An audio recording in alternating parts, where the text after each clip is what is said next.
Welcome to I Have Today. This is our series where we educate, inspire, and empower you with fantastic guests and content to help you through reinventions and transitions in your life and to really live the I Have Today way, which is with passion and purpose intentionally in every area of your life, every day of your life.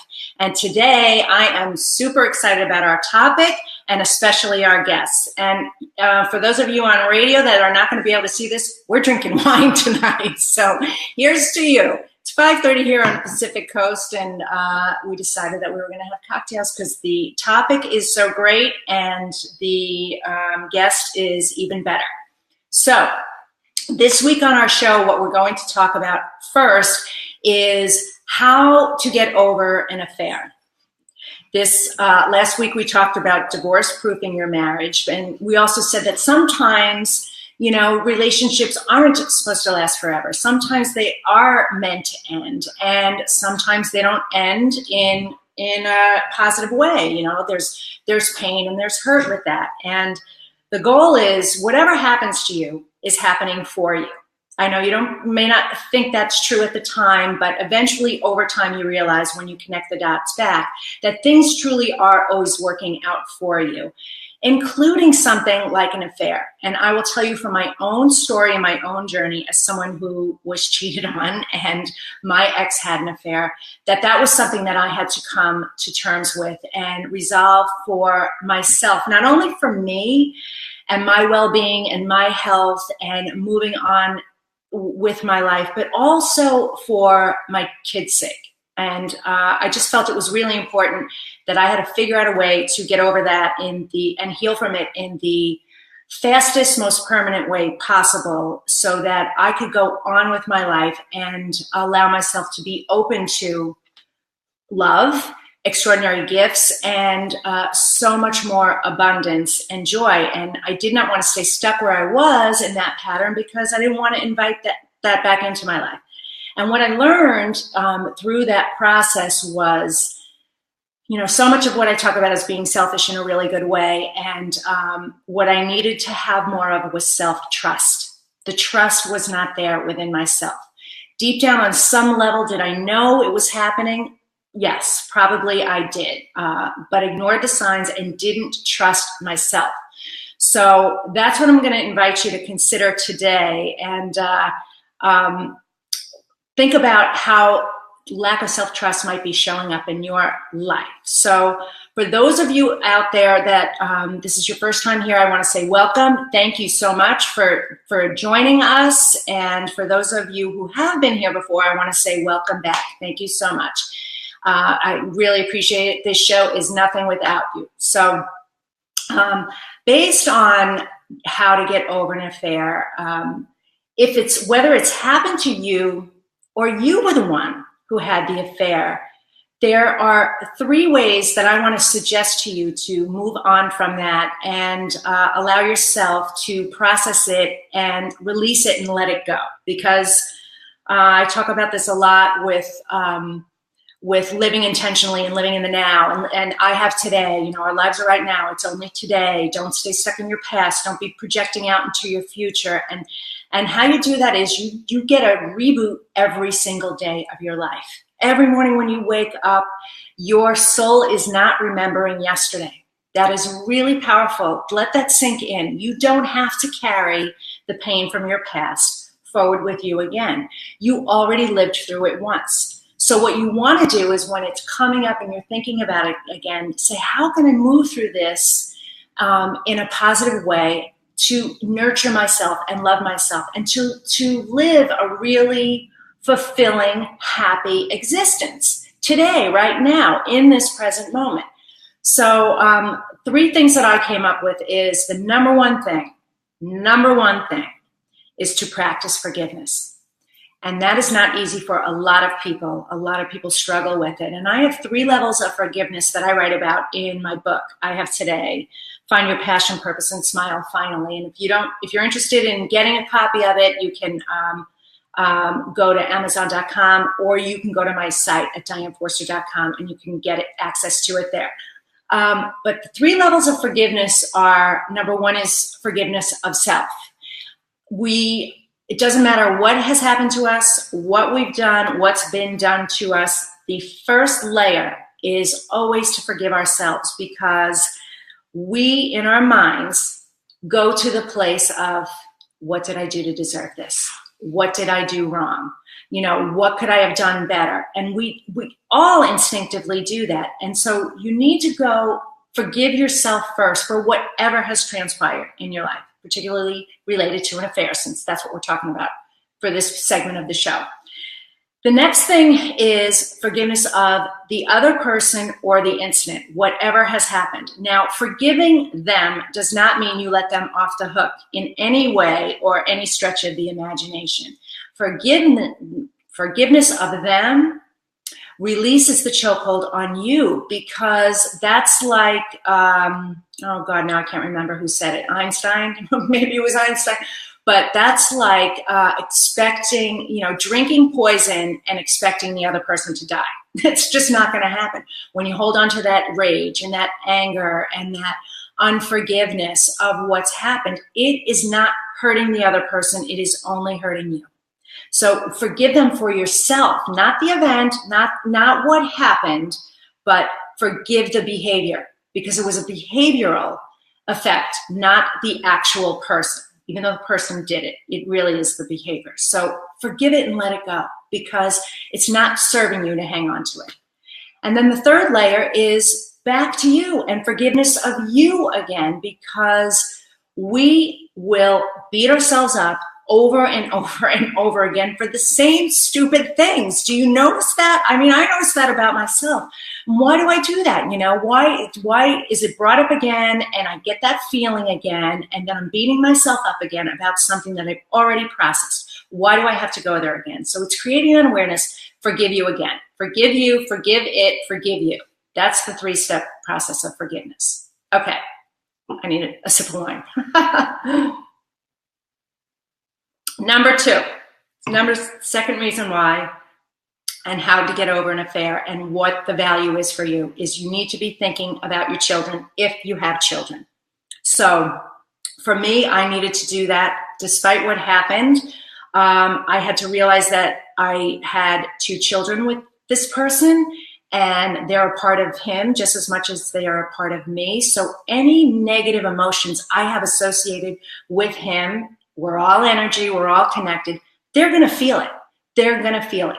Even if I don't say anything and I feel the emotions, they're still going to feel it. Energetically, they're going to pick up on it. And so you got to think about the letting it go and the forgiveness and getting over it for the sake of your children, because you're teaching them how to show up in the world by your actions and reactions to things.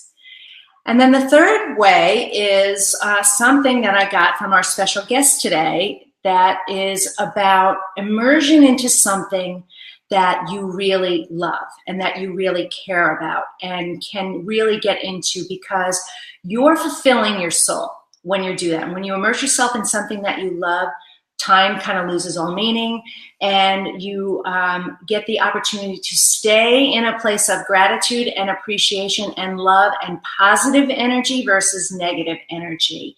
And so that's a way to do it, because it also keeps your mind off of the other things. So what can you immerse yourself in that you absolutely love? So those are my 3 tips today on how to get over an affair.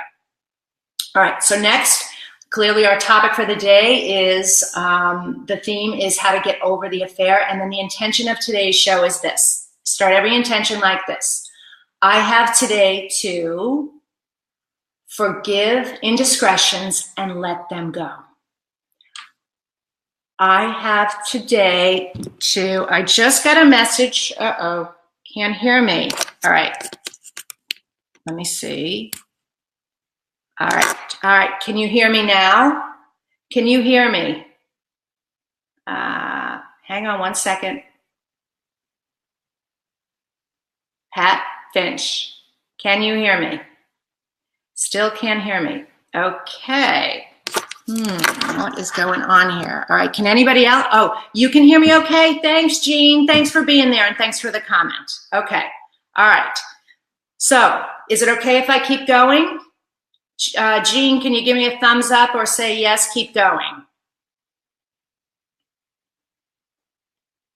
Okay, cool. All right. All right, so the intention of today's show is this. I have today to forgive indiscretions and let them go.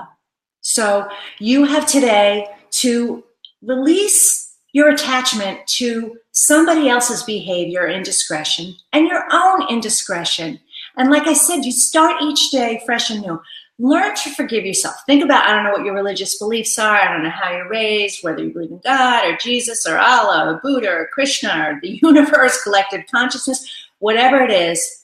The only emotion is love.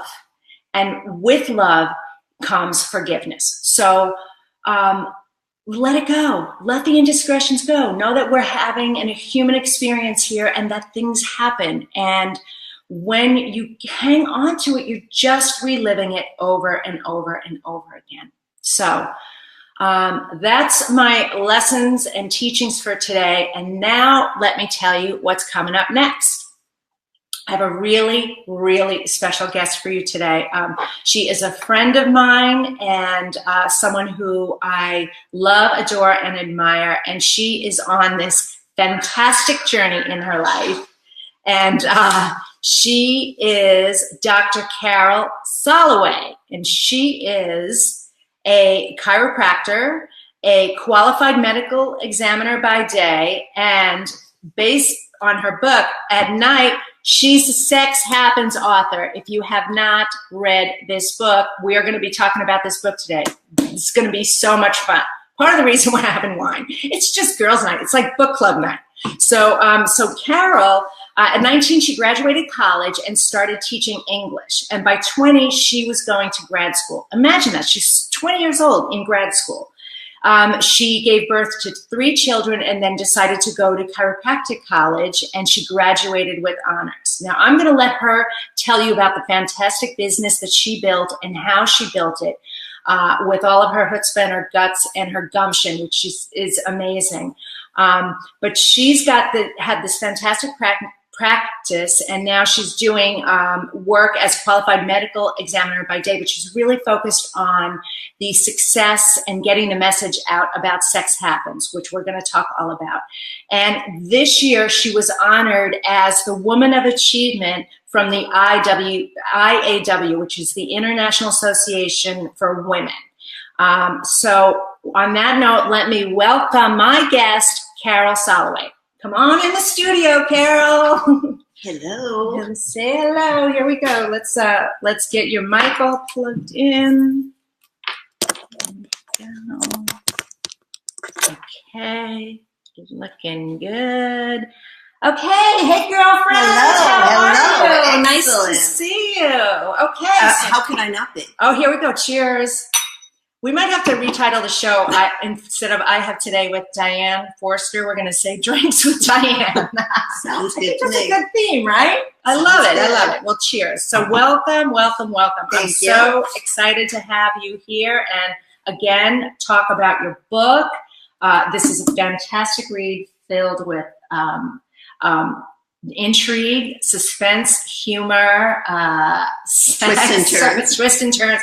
It's a page turner. It is a page turner. So, all right. So I kind of talked about your bio a little bit, but I want you to really kind of talk about your background a little bit, about your journey into what you've done, and just in nuggets, but kind of to get you to where you are in the recent past with now being a published author. And actually, before I do that, I have to tell you, you have solved the problem of the book. I have. Okay, I was listening to you. Everybody wants to know, well, she made some inappropriate decisions, the main character in the book. And I thought, why? The key is she didn't trust herself. And I could not figure that out. Hello. That's why we're here. Yes. That's why we're here. That is, I mean, we couldn't have scripted this. That is amazing. I'm sitting there listening. I'm saying, that's the problem. Yes. She did not trust herself. And without trusting yourself, you are going to make the worst decision. Yes. You can't. Yes. So everybody would ask me, I love the journey. I love the book. I'm learning so much. But why didn't she make good decisions? And I said, I don't know, because, Well, and now I figured it out. Lack of self-trust. Yeah. Lack of self-trust. So now you got it. I kept saying, well, she was upset by the divorce. She was upset by her husband's indiscretion. She had no self-esteem, but really she didn't trust herself. Mm-hmm. Mm-hmm. So thank you. Yeah. I'm leaving now. It's great, right? And how important is self-trust? Right. It's everything. It's everything. It's everything. Really. I agree. All right. So go ahead. Okay. I do want to say, with the journey, there was a time, when we're little, we have this unshakable drive. We have this trust. Otherwise, we'd never be walking. Get up, fall down, get up, fall down. I did something that took so much trust, which was I sold my house, the only thing I had in the world. No parents. They died. My sister had her own problems at that time with a severely a child who had brain problems, and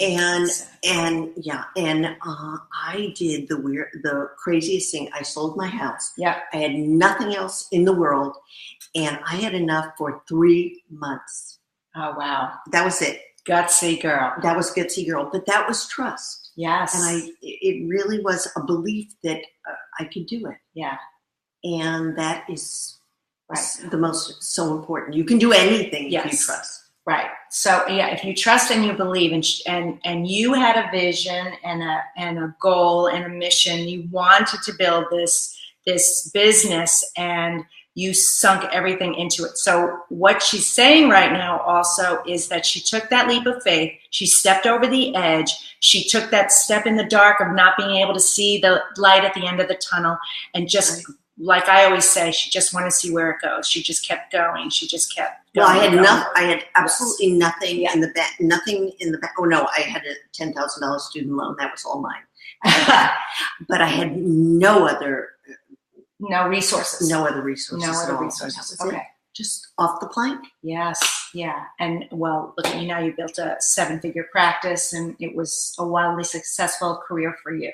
Yes, it was. And now my son has that practice while I do the medical legal. Yes, so it's all good. It's all good. So Carol's so well established. She's done so many great things. But I want to get into the juice, baby. I want to talk about the book. Juice. So, all right. So if you have not read Sex Happens, you need to read this book. And we're gonna put a link on here in the comments section, but there's a short link, a bit.ly link. It's bit.ly/, and then write Diane Sex Happens. Diane Sex Happens. Diane Sex Happens. All right. So that's a way for you to get the book quickly. All right. So. All right, here's your baby. Let's talk about your baby. Nurse your baby. Well, actually, the title goes with what we're talking about today, because it was the critical moment when her husband told her he was in love with somebody else. Mm-hmm. And as women, we're like, oh my goodness, this person that belonged to us. I hate to use that word, but our whole being, our whole sense of who we are is destroyed within that moment. Right. Our sexuality is out the window. We don't think we're pretty enough, sexy enough. Right. And fill in the blank. The ground is gone. It is. I will say it was a devastating moment, and it rocks your world. It shakes you up, and that's why we picked this topic tonight how to get over an affair. It's because this is the way the book starts out. It starts out with this story. Well, and the husband says the sex just happened with someone else. Yes. That's the key. And she said it doesn't. Just happened. And it doesn't. Mm-hmm. Right. Maybe it does for some people. Yes. But no, there is definitely a cause for things, right. All right. So the book was a labor of love for you. Let's talk about Sometimes. that. Yeah. No, but your dedication to write this book, it was how many years ago that you started this book?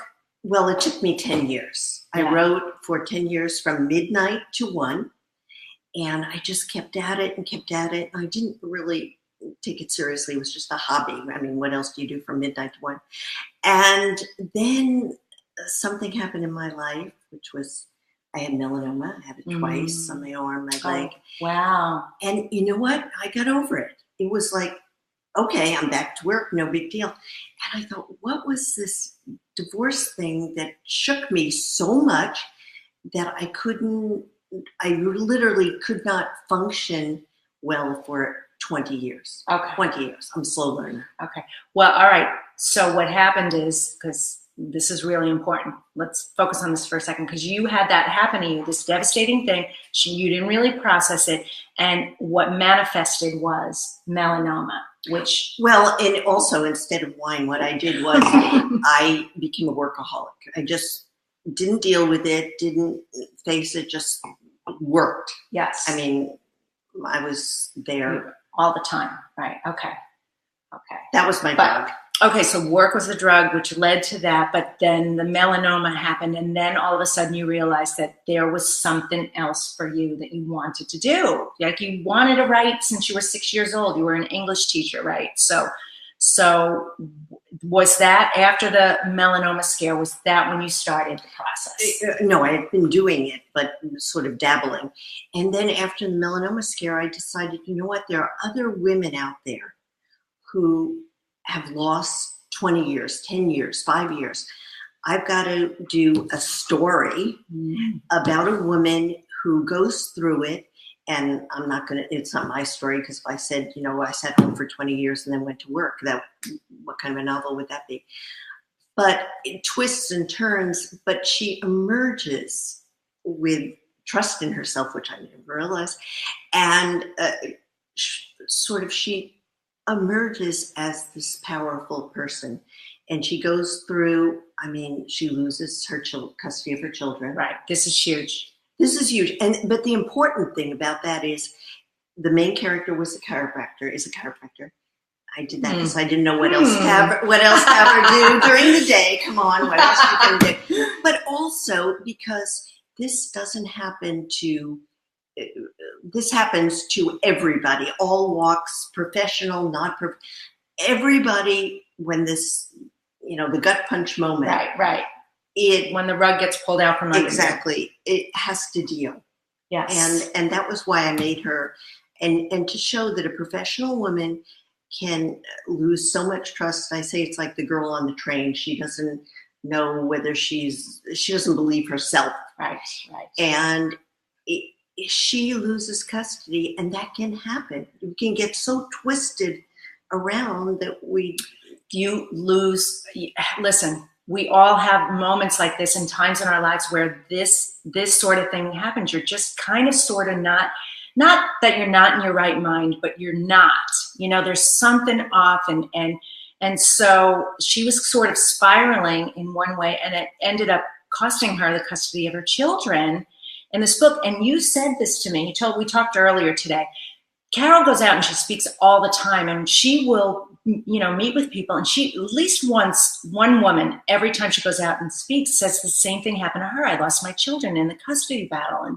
And so that's it happens. It's devastating. You don't think that can happen, but it does. And so then I think they tell me because when I speak, I do admit that this happened to me. Yes. And it happened to me because I had no resources. You had no resources to fight. I had no resources. I thought, okay, they'll go and they'll come back, and once my practice is established. But you're not thinking. You don't have your senses. Right. And I thought I could preserve the relationship. And I did, but I preserved the relationship, but I didn't preserve my sanity. Mm-hmm. I didn't do anything crazy. No. But I did. I punished myself. Yeah, of course. 20 years, I didn't tell anybody. Yeah. No one knew. I this weekend I don't have my kids, I would say whatever.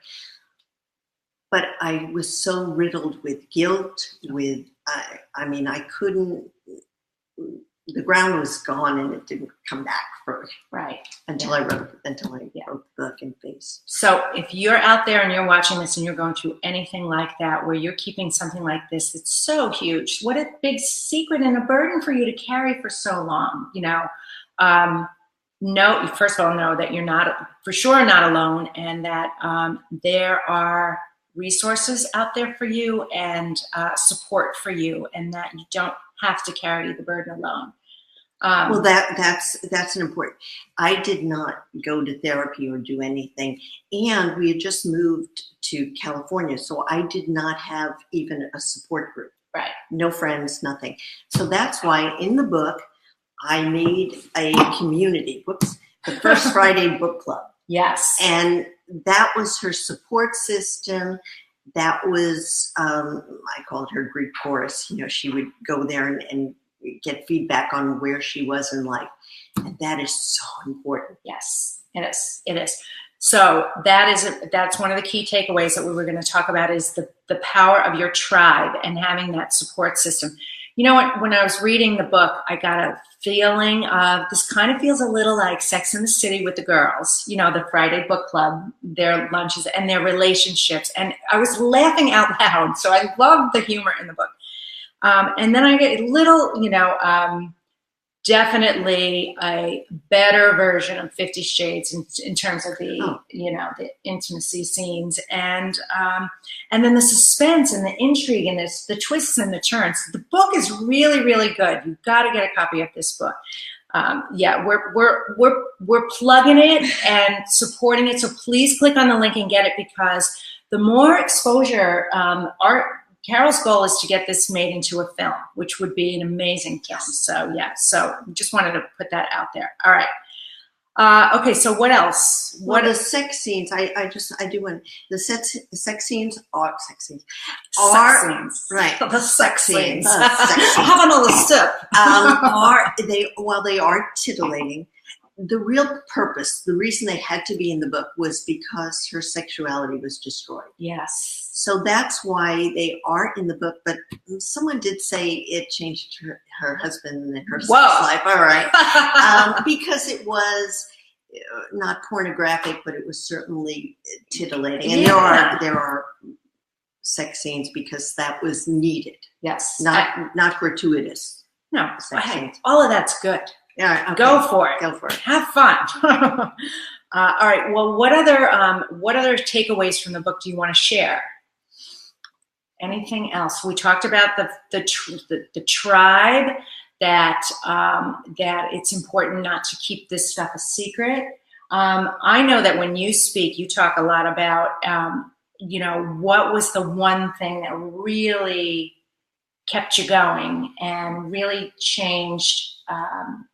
Turned you into who you are today. I mean, you are a best-selling author. You've got this fantastic practice behind you that your son now runs. You're doing this. You're traveling all over the country, speaking about the book. You're writing another book. You've got a lot of stuff going on. So what is that one thing that really makes all this happen for you? I want to go back to the very beginning, which is trusting. Okay. Myself. All right. And I still work. I have a very large medical legal practice. I work in beautiful places like Watts and downtown LA. And the real thing is trusting, believing that I could do it. Mm-hmm. And that's what happens to the main character. She goes from totally destroyed with lots of twists and turns and really weird things. As a matter of fact, that's why one agent did pick it up, because she said she couldn't guess the ending. And really, it's when you have that trust in yourself, whatever life throws at you, you can just go for it. You will not only survive, you will thrive. You become more and more empowered with that, trust myself. I trust that I'm worthy. I trust that I'm okay. I trust that I'm going to make it through this. I trust I'm going to come out on the other end of this better. just, I love that. That's great. That's great. So what's next for you? Next for me, this book it was started when I would speak, like in New York, we got $3,500 for Save a Child. And Wonderful. then we got $1,000 for Working Wardrobes, because I give the proceeds when I speak to the charity. So I started thinking, wow, what's next for me? My son is involved with Child Rescue. Okay. An organization that helps trafficked children. Oh, I love it. So my next novel, the beautiful flower girl in this book, I won't tell you who, but beautiful flower girl in this book does get abducted. Oh, wow.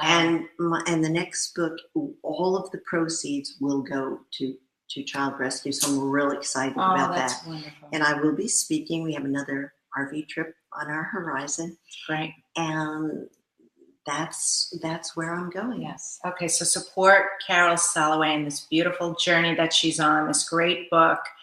Well, I'm so glad that you were here and got to spend time with us that I have today. Isn't she awesome? All right. So I want to just say, I want to leave with my own request from you that self-trust comes from really having a sense of who you are and what you want and what your passion and your purpose is. And I know that so many people struggle with that. And so I've listened to you, I've listened to my clients, and I created a 10 days to your passion and purpose program that's here. And I'm offering this for free. And if you are interested, if you want to find out what your truth is, what you're truly passionate about, what your purpose is, and come out in 10 short days on the other side with clarity and focus and confidence and direction to lead you whatever the road is that you want to travel, this is the program for you. If you're stuck in any way or feeling lack of self-trust, lack of self-worth, lack of self-esteem.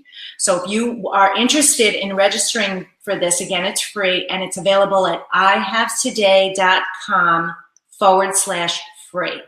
So go ihavetoday.com/free. I want to say this has been a lot of fun, and here's to you, girl.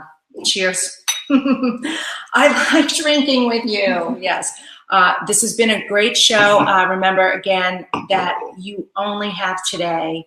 This is your life. It's right now. The only thing and the only way that you fail is lack of action.